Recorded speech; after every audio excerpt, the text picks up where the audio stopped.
Hello and welcome to Rampant Red Devils episode 5 on the Free Kick Podcast YouTube channel. Today I will be analysing the Manchester derby as Ole Gunnar Solskjaer's Red Devils took on the might of Pep Guardiola's Manchester City. In other words, you could pretty much call it the team that's on a 28 unbeaten game run against the side who are on a 21 game Premier League away unbeaten record. And considering Man United's last 3 games in a row have all been 0-0s, and Man City are clearly running away with the Premier League title race, it seems like this match was only going to go one way in the eyes of many. Let's see how the game went. So the team for Manchester United today: Dean Henderson kept his place in goal after making that last-minute stunning save in the 0-0 draw against Crystal Palace. Eric Bailly was dropped to the bench, with Victor Lindelof coming back into the defence alongside Harry Maguire, Aaron Wan-Bissaka and Luke Shaw. McTominay and Fred were the pivot in midfield. Bruno Fernandes was hoping not to fire a blank against one of the top 6 sides. Dan James came in for Mason Greenwood, and Edinson Cavani was ruled out of today's game for injury, which left Anthony Martial leading the line, whilst Marcus Rashford continues to play through the shoulder injury that he's been playing through for a numerous amount of games. So for the first half, it was an amazing start, as inside 34 seconds, Anthony Martial won a penalty for Manchester United after being clipped by a clumsy challenge from Manchester City forward Gabriel Jesus. There was only one man for the job, and Bruno Fernandes, or Penandes as many call him, slotted the ball into the bottom corner despite Ederson almost pulling off a save.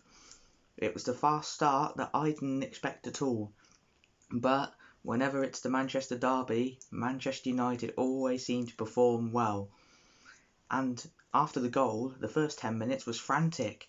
United were pressing up high, the centre-backs were playing high. It was such a remarkable performance that I saw against Crystal Palace. It was unbelievable watching. We were going towards City, we weren't threatened by them. It was end-to-end stuff at times. And as the first half continued, yes, City dominated possession and were trying to create chances of their own, but we were always ready to hit them on the counter-attack, looking for more goals. Dean Henderson, who I believe should be Man United's future number 1, pulled off some remarkable saves to deny Zinchenko. But overall, the first half, whilst we tried to counter and didn't pull it off, United had played pretty well, and it was a better 45 minutes than the previous 2 Premier League games I've watched. City didn't look like scoring. On to the second half. So on to the second half now, and this is where I was thinking, please United, don't do anything stupid. This is where I was thinking Man City are going to hit on the counter-attack and play their scintillating football, which obviously has led them to this 28 game unbeaten run.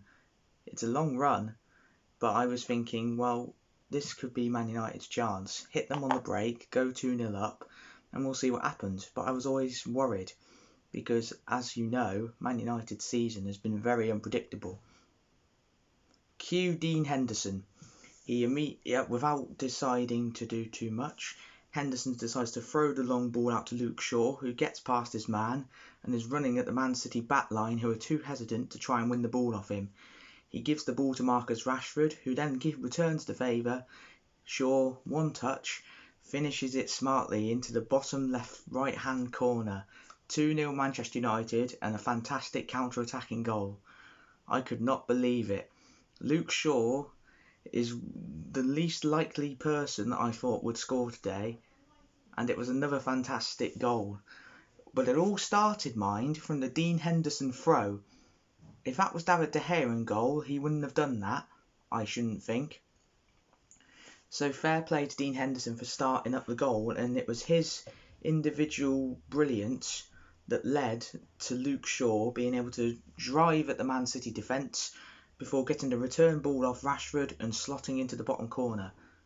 2-0 up against a team that haven't lost a game in 28 games. Unbelievable.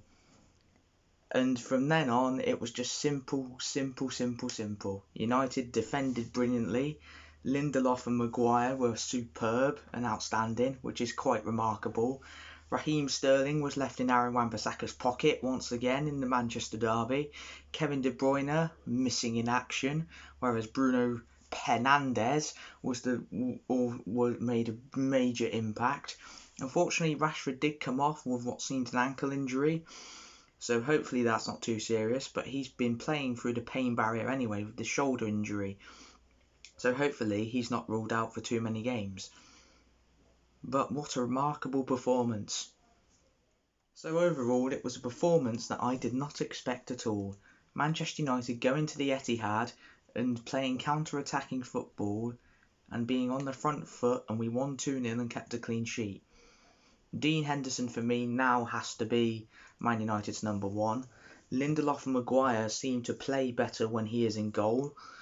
I've noticed it was also his throw that led to the second goal. It was his individual thinking that led to the second goal. And David De Gea must be nervously looking over his shoulder. And Henderson has always said that he will challenge for the number one spot at United, and he doesn't want to be second fiddle. We've already seen how good he is.